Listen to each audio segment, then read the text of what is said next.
Looking forward to getting that extra hour of sleep this weekend? Well, unfortunately, that change for your body is not that simple. Okay, so Dr. Jyotu Sandhu, family medicine sharp Steely is here to kind of explain what all this means. Doctor, good morning. Good morning. Thanks for being here. Okay, so here's the deal. We always think we get an extra hour of sleep when we fall back. That's great. But does that actually affect your sleep, or what's like the science behind it really for the human body?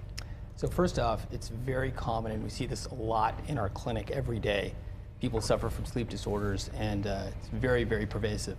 Fortunately, the hour change does not really affect people too much. Really? And a general rule of thumb is for every 1 hour of a time change, it takes about a day to get used to.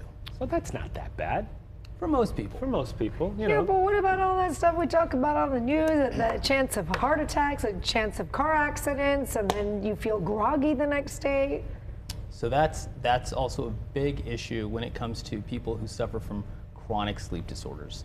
And so this is something that we see a lot where people have chronic diseases, and having poor sleep really predisposes people to chronic disease, but also it affects your daily life and well-being. Wow. I like talking about, just to kind of remind people how important sleep is just to your overall health, your overall everything in life. And usually when we do the time change, it's a nice moment to remind them of that. Why is it so important, and why do we need to prioritize, and why don't people do that? Well,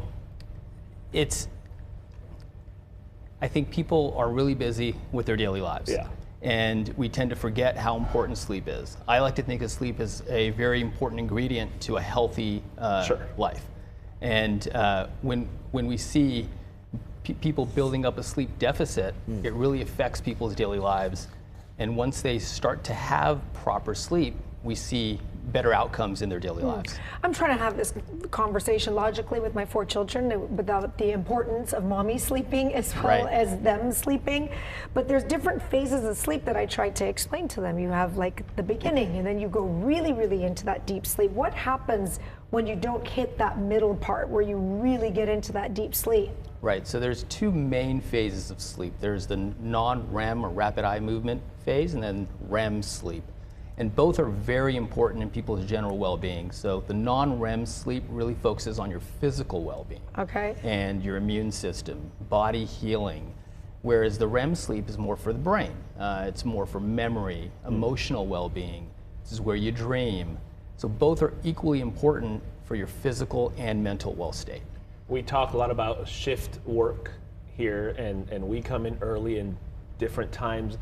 Does napping help when you have to do shift work and scheduling like that? Some people have to come into work at midnight, 11 p.m. the night before. It just kind of throws you off completely. So the answer is yes and no. Really?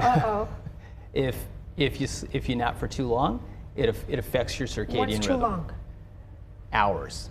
Okay. Whereas if you have a power nap, say 20, 30 minutes, it'll actually rejuvenate you without detrimental effects to your regular circadian rhythm. Yeah, wow.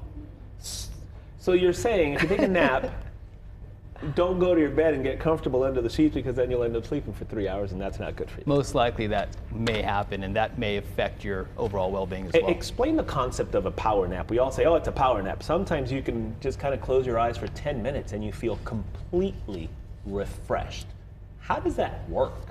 Well, so when you have that power nap, it's when you're already trained to have a good sleep cycle, and your body knows that around that early afternoon period is when people like to have that most effective power nap. And it gives you that extra energy for the rest of the day. And so you have to train yourself to make that power nap effective, because if you're just trying to power nap and you have a poor sleep cycle in general, you're not going to gain the benefits of it. I don't know about you, all this talking sleep makes me sleepy right now. Are you not sleeping? I'm sleeping now. It's a lot of discipline. You need to discipline yourself and prioritize sleep. Correct. Is what I tell people. Daddy got to sleep. Stop it. These kids want to stay up late the whole time and everything. Doctor, thank you very much. Good stuff. And don't forget to turn your clock Fall back an hour. Fall back. That's right.